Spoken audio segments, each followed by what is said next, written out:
Welcome top news today. I spent the first 2 decades of my career as a social scientist studying liars and their lies. I thought I had developed a sense of what to expect from them. Then along came President Donald Trump. His lies are both more frequent and more malicious than ordinary people's. In research beginning in the mid-1990s, when I was a professor at the University of Virginia, my colleagues and I asked 77 college students and 70 people from the nearby community to keep diaries of all the lies they told every day for a week. They handed them in to us with no names attached. We calculated participants' rates of lying and categorized each lie as either self-serving, told to advantage the liar or protect the liar from embarrassment, blame or other undesired outcomes, or kind, told to advantage, flatter or protect someone else. At The Washington Post, the fact-checker feature has been tracking every false and misleading claim and flip-flop made by Trump this year. The inclusion of misleading statements and flip-flops is consistent with the definition of lying my colleagues and I gave to our participants. A lie occurs anytime you intentionally try to mislead someone. In the case of Trump's claims, though, it is possible to ascertain only whether they were false or misleading, and not what the president's intentions were. I categorized the most recent 400 lies that the Post had documented through mid-November in the same way my colleagues and I had categorized the lies of the participants in our study. The college students in our research told an average of 2 lies a day, and the community members told 1.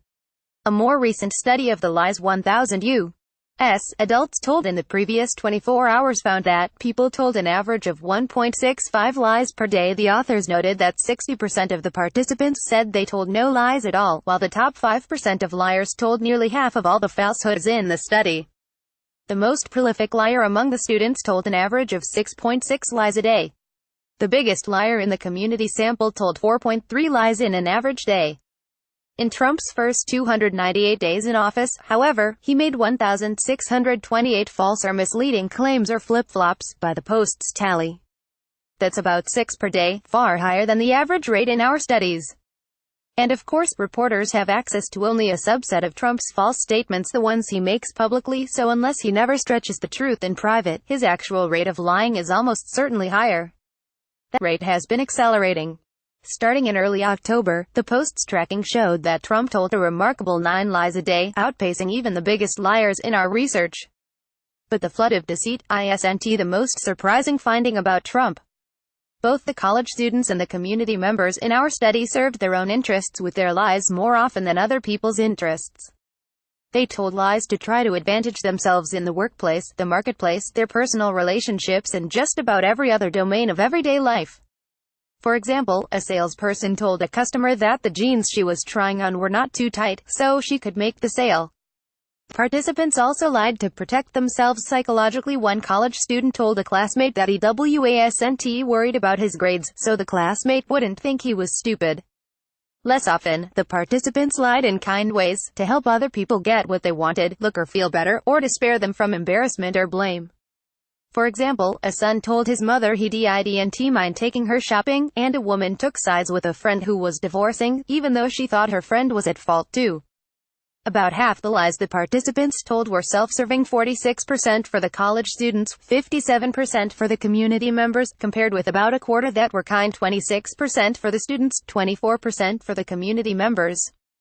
Other lies did not fit either category. They included, for instance, lies told to entertain or to keep conversations running smoothly. One category of lies was so small that when we reported the results, we just tucked them into a footnote. There were cruel lies, told to hurt or disparage others. For example, one person told a coworker that the boss wanted to see him when he really didn't, so he'd look like a fool. Just 0.8% of the lies told by the college students and 2.4% of the lies told by the community members were mean-spirited. My colleagues and I found it easy to code each of our participants' lies into just one category. This was not the case for Trump. Close to a quarter of his false statements, 24%, served several purposes simultaneously. Nearly 2/3 of Trump's lies, 65%, were self-serving. Examples included their big tax cuts, the biggest cuts in the history of our country, actually, and about the people who came to see him on a presidential visit to Vietnam last month. They were really lined up in the streets by the tens of thousands. Slightly less than 10% of Trump's lies were kind ones, told to advantage, flatter or protect someone else.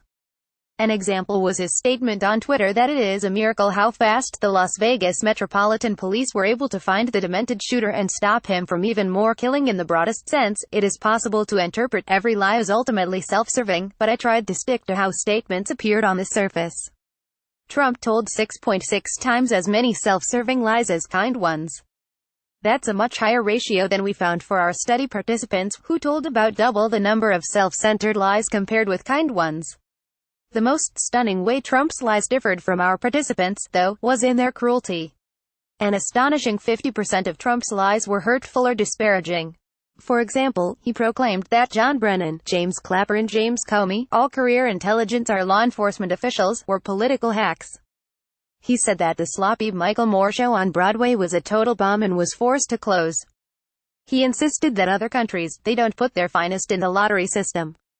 They put people probably in many cases that they don't want. And he claimed that Ralph Northam, who is running for governor of Virginia, is fighting for the violent MS-13 killer gang's sanctuary cities.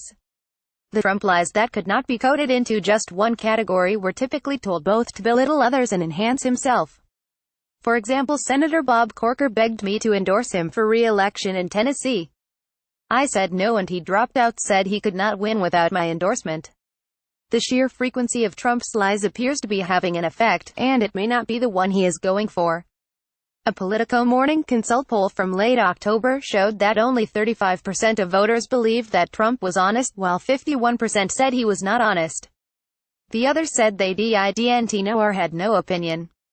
Results of a Quinnipiac University poll from November were similar. 37% of voters thought Trump was honest, compared with 58% who thought he was not. For fewer than 40% of American voters to see the president as honest is truly remarkable. Most humans, most of the time, believe other people. That's our default setting. Usually, we need a reason to disbelieve. Research on the detection of deception consistently documents this truth bias. In the typical study, participants observe people making statements and are asked to indicate, each time, whether they think the person is lying or telling the truth. Measuring whether people believe others should be difficult to do accurately, because simply asking the question disrupts the tendency to assume that other people are telling the truth. It gives participants a reason to wonder. And yet, in our statistical summary of more than 200 studies, Charles F. Bond, Jr. and I found that participants still believed other people more often than they should have, 58% of the time, in studies in which only half of the statements were truthful. People are biased toward believing others, even in studies in which they are told explicitly that only half of the statements they will be judging are truths. By telling so many lies, and so many that are mean-spirited, Trump is violating some of the most fundamental norms of human social interaction and human decency. Many of the rest of us, in turn, have abandoned a norm of our own. We no longer give Trump the benefit of the doubt that we usually give so readily. Washington Post reuse content.